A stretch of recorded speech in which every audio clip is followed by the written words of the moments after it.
Здравейте, аз казвам Гавриела и сега ще ви покажа как да си удържите косата. Така, както гледате, моята е до тук. Но как да я удържим е въпрос. С ето този, там нещо си, не знам как се казва. То е купено от друг град, не от България.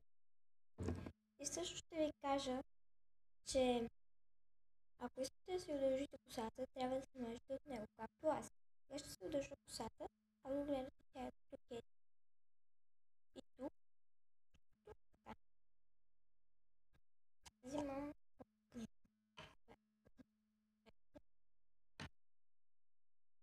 той се зарязахме лишь много хубаво.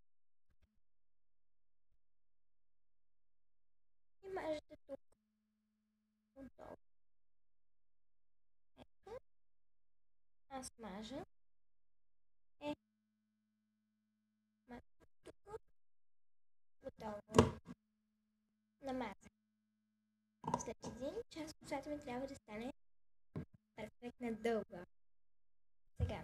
Аз искам, трябва сега да кажете, да сложите така на плана, да кажете 3 пъти, 23 ви е косата.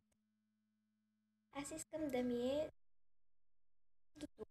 Някъде. Така ще кажа така. И така ми е.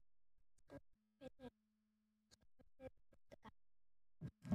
Сега. Нека да мине един час, когато ми ще стане така. Един час по-късно. Хора, косата ми се удължи. Гледайте. Косата ми е дълга. Така.